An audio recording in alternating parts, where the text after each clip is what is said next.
What's up, everybody? I'm Darrel with That Hashtag Show, and we are here at Robo Toy Fest in Pasadena, California. We got a lot of really cool people we need to see today, so come on, let's go.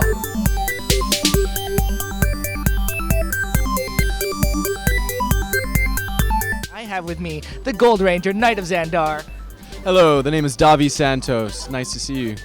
Awesome. So, what can you tell us about this guy? So Sir Ivan of Xandar is from the medieval ages, and of course he was captured by Fury, our demon on the show, and was sitting inside his tummy, sort of like Pinocchio in the belly of the whale, for 500 years. And then he finally got to come out after being...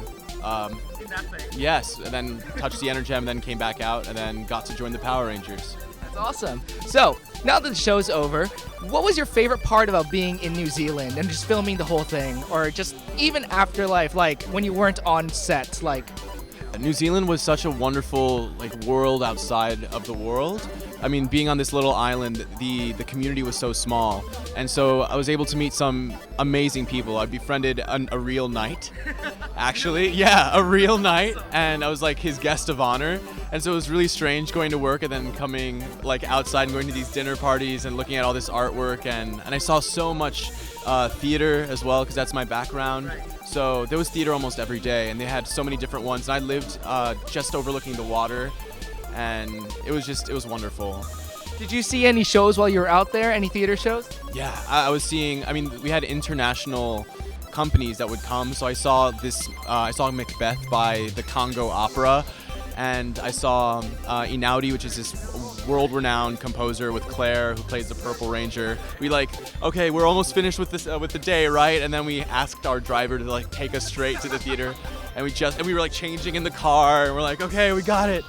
And then Ryan, who played Heckle, the season 2 villain, he's from there, so he had his whole posse. So we would go off to, there was this place called Cathedral Cove. You jump into the water and you see the fish, swimming, and it was nuts. It really was. Sir James's house was my ideal. It was 2 floors and just covered in art everywhere, And we would just sit down and talk about the colonial architecture of... I think I kind of am Sir Ivan deep down, deep down. Yeah, we're just talking about the history and architecture and the art, and just wonderful conversations, and then hanging out with the natives of the island. Those were, and those beach trips were just phenomenal. Beautiful. Yeah. Oh, and visiting this lighthouse was also insane on the tip of the island. And they say that's where when the indigenous people, the Maori, would die, their souls would go to the tip of the island and jump off and then go into the afterlife. It's crazy. So going there and then seeing this lighthouse, and there was this giant moon, it was just something else. What are you doing now that everything's all over, now that you're back here in America? What are you up to? Well, I jumped right into a film in Oregon that's making a festival circuit now. Thank you. Yeah, I got to revisit Ryan in Australia because it premiered at the Mardi Gras Film Festival over there. That's called Something Like Summer, which is going to be dropped very shortly in LA. Keep watch for that. Yes, and I just filmed Polaroid, which is this horror film by the Weinsteins, by the team that made The Grudge and The Ring. So watch out. That's going to be on August 25th. That's going to come out. Are you going to be dying or something? Let's hope not, but you never know in those kinds of movies. Yes, and and follow me at Davi2 Santos, and I will always post information about when those things come out. I'm here with Greg Berg. How are you? Terrific. Awesome. So, you have a lot of really notable roles and voices. What are some voices that people might know you as? I'm not going to tell you. I've been doing voices celebrating my 35th year now. And so, thank you. Well, professionally, because even before that, in high school and in grade school, I would imitate relatives and teachers. But professionally, yeah, for 35 years now, I've voiced, depending what age category you're in. I started with a show called Robot Man and Friends. It was based on a comic strip in a newspaper. I can't say I'm familiar with that at all. No, very few. When it came out, it was just a pilot, but we were hoping it would take off. But as my career started taking off, the next show I booked was a show called Jim Henson's Muppet Babies. which was a big jump from going from a show people didn't know. And I was the voice of Fozzie Bear, the baby bear dog, with that little cute little voice like that. He still told jokes, waka waka. But that was his start, based on a movie called Muppets Take Manhattan, where they had the actual Muppet puppets there. And they thought, let's make it into an animated cartoon, and I tried out for it. He said what characters I felt best doing. I also threw them the voice of what I thought Scooter would sound like. And the big Scooter was more like this, saying, Miss Piggy, you're on in 5 minutes on the Muppet Show. But I tightened the throat a little bit, and I kind of made him like, hey, well, this is baby Scooter. And he's still got that bright, wide-eyed look. So there he was working on his computer all the time, and even talking to Fozzie a lot. You talk to me? Yeah, all the time. I heard you're also a turtle? I was hired for the Mutant Ninja Turtles show when it debuted. Many episodes into it, we had Barry Gordon, who played the role of Donatello, who was also at the time president of the Screen Actors Guild. So he happened to get called away to not be able to attend the sessions, and they needed somebody to sound close to him.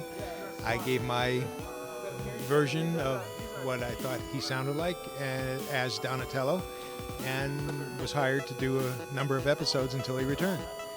And so Donatello was this kind of guy. I was giving him this kind of voice and saying, he's very smart, coming up with a new way each week to catch Shredder. But they also said Bebop was also done by Barry, and Bebop was the villain, but he's not so bright. And so Bebop's is here. And of course, then you have Donatello. And so people know me from that. That's awesome. So out of everything that you've done, what is your favorite role to date? I can't think of something that I want to say. I want to just revive everything I've ever done, because I do that right now in my head. That's what's happening. I like it when somebody says, hey, we have an idea for a show. Do a voice for us and see if it matches what we would like to hear. Then there are celebrity sound-alikes I always have fun doing. On the American Dad show, I had done a version of Donald Sutherland from 1969, and also Robert De Niro, where they did a really fast clip of him and Donald in the scene or throughout the scene. So all these are just fun. It's like having toys and saying, oh, look at this one. Look at that one. Yeah, so each time I get something, I just really appreciate it and love doing what I do, and it always stays in my mind somewhere. Awesome. Thank you so much, Greg, for everything. So for everyone that wants to follow you on the social medias, if at all, is there anything we can follow you on? Right now, if you want to join as a friend on Facebook, Greg Berg is there. Just have to remember it's me, because there are a couple of people with similar names. And yeah, so if you want to join in, say hi. Here I am. I have with me Robin Shue. Hey, how's it going? I'm pretty good. How are you? So, how are you enjoying yourself today? This is awesome. This is my first time at the Robo Toy Fest, and I can't believe the turnout. Really, seriously, because you figure, come on, they're selling toys. Little robots. Who's gonna be here? But then you have a lot of people coming to see you. I guess so. I had no idea again until I got here. So this is really awesome. That's really great. So I heard you're in this this combat movie, Mortal something. Just a bunch of guys rolling in the dirt. That's all. For those of you that don't know, he is really skimpy outfit. For those of you that don't know, this is Liu Kang from Mortal Kombat. Yes. Can you tell us a little bit about your time on Mortal Kombat? Oh no, it was the best time of my life. Paul Anderson, the director of the film, and Lyndon Ashby, who played Johnny Cage. Them and I are still friends. I made so many friends in that movies, and we travel around the world. And as an actor, that is the best that can happen to an actor. That you travel, work with people you like, and you get paid. Of course. So my next question was, if you had to pick your favorite role that you've ever done to date, what would it be? Is it Mortal Kombat? I have to say Go Bay in Beverly Hills Ninja. You probably never seen that either. I don't think so. Okay. Okay. Yeah, I have to say because my time with Chris Farley was the best ever. Also, I've learned so much from him. You know, he's a great, talented actor, a great comedian, and I think really, I think you can tell on screen that and we got along really well. I mean, you know, so yeah, it's more than just actor-actor's relationship. It was like a friendship there. So you know, I really enjoyed that movie a lot. I'm really glad to hear that. So you've been busy. You have a lot of stuff coming out. Can you please tell us about what we can see you in, coming up? Well, I directed a short film. It's about the 2004 Indian Ocean tsunami. It's going to be at the Laemmle on May 12th through the 18th. Watch out for that. Yep. And then I'm very proud of that because that is my first narrative. I've done a documentary before called Red Trousers, Life of the Hong Kong Stuntman, but this is my first narrative, and I'm really proud of it because it's I don't fight, I don't take off my shirt, I don't do anything. I just direct. That's awesome. So any other movies or? No, right now I'm just gonna raise my kids and enjoy life and slowly writing, doing things I like to do. Just kind of enjoy myself. Of course, that's all you can do. You know, I'm tired. I'm fighting up.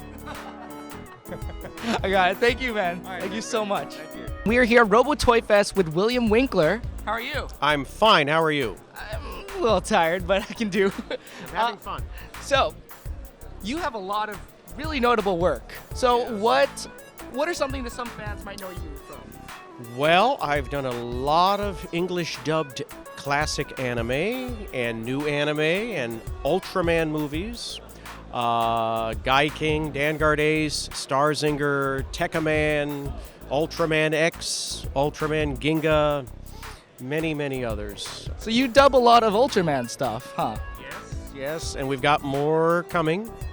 So we make these. I made the 50th anniversary feature of Ultraman, Ultraman X, the movie, and we're about to do the Warner Brothers Ultraman movie called Mega Monster Battle Ultra Galaxy. Yes, and so yeah, it's been great. I love doing it. Live action is a lot trickier to dub, but I've got a wonderful group of Hollywood voice actors. My company's based in Hollywood, and I've been doing it for 30 years. Even though I started when I was like 10 years old. No, I love Ultraman. You know, when I was a kid, I used to, when I was in elementary school, I would come home from school and I would do my homework, and then I had milk and cookies, and I'd get to watch TV, and I would watch the original English dubbed Ultraman show, and all my friends loved it. And then fast forward all these years, and I'm the voice of Ultraman. I'm the voice of Ultraman X, and writing, producing, and directing these shows. It's the English versions.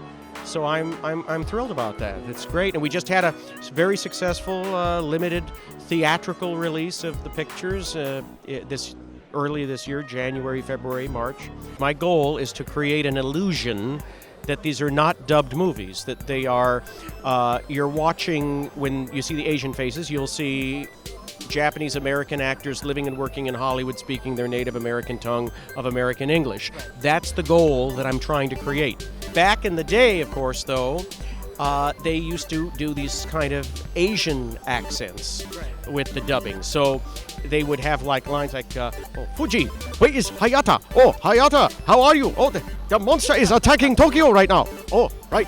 But Hayata was spoke like a normal American. Yeah, well, I will transform into Ultraman, and it was that type of a thing, you know. Or we don't do that anymore. But, you know, 50 years ago, that was like, I think it was sort of a natural thing. You ever watch Godzilla movies that were dubbed from that era? They also did a little bit of that, but we don't do that anymore. I'm a voice actor myself, so for anyone else that's interested in voice acting or wants to get into it, what advice would you give?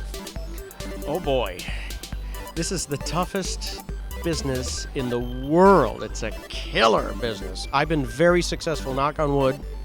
You know, I've been very successful and been able to do it for a living, but it is so damn difficult. So you've got to have some other profession that you're doing and do this on the side, or if you're going to jump into it, I don't know what to tell you. Everybody's different. Everybody's careers, the way it worked for me is going to be totally different the way it worked for you, and there's no one career that's identical. If you had to choose, what was your favorite project to work on, like ever? My favorite project to work on. I really love Ultraman. I think Ultraman is great. I did a movie called Frankenstein versus the Creature, and I really liked that. That's a live action monster movie. Creature Feature was shot in black and white.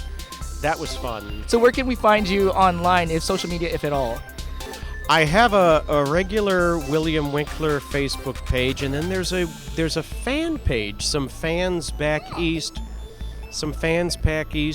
had put together a Facebook thing, and you can check that out too. But I don't do a lot of Twitter or anything like that. I'm busy working all the time.